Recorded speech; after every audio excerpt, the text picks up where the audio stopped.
Assalamualaikum warahmatullahi wabarakatuh. Ashama akan jirtu fayyaa keessanii nagaa kooti alhamdulillah. Daawwattoota YouTube kooti nagaan koo qilleensa irraan isin dhagahu har'a waan ajaa'ibaa tokko isin agarsiisaara. Maanni wanta ajaa'ibaa jechuun ooltanu waan ajaa'ibaa qofa osoo hin taane jiipsemii akkaataa itti hojjetamuu fi akkasumas gatii inni ittiin hojjetamu gatii jiipsemii illee kan inni isiniif himu ta'a. Eessayyuu hin dhaqina sirriitti dhaggeeffadhaa. Amma akkuma arguu jirtanu kun jiipsemii tolchamaa jira. Kan mana jechuudha. Isa tolfamaa jira akkuma asirratti arguu jirtanu amma kun qixxaa isaatii gara fuulduraatti ammoo kan itti aanu boordii isaa akka itti hojjetamu diizaayinii isaa hunda kan inni isiniif himu ta'a kan inni isin agarsiisu ta'a jechuudha. Egaa akkuma arguu jirtan kun jiipsemii irraa algeedhaan kan hojjetamaa jirudha jechuudha. Kanaafuu asumaan immoo namoonni hojjechiifachuu barbaadan naannoo Aggaaroo keessa warri taatan jechuudha. Hojjechiifachuuf namoonni barbaadan silkii kootiin naquunnamtanii komentii jalatti na barreessaa silkii koo isiniif hin kenna. Nama hojjetu wal isin quunnamsiisa jechuudha.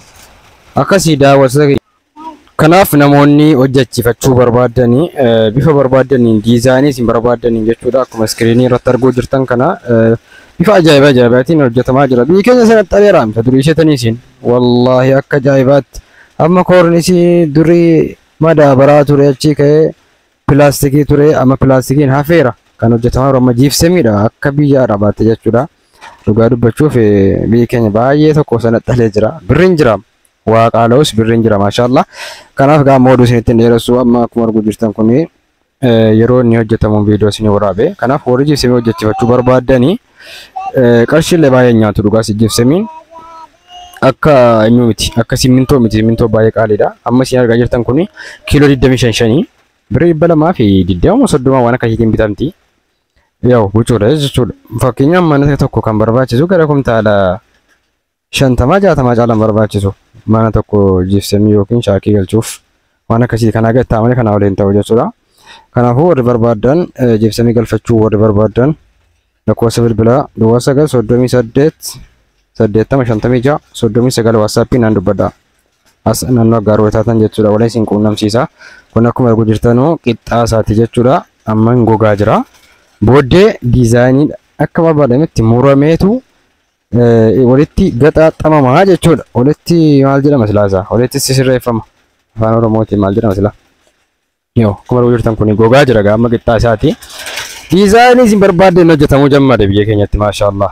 Online irraa buuftanii akkanatti na hojjedhu jechuu hin dandeessu. YouTube irraa si agartanis bakka akka filannoo keessaniitiin amma nam yeroo hojjechiifatu footoo online irraa buusee akkasitti na hojjedhu jedhaan bakka gatii walii galamee jechuudha. Kaaree meetirii aga birrii 800ti gatiin harkaa jechuudha yoo jiipsemii bitatanii.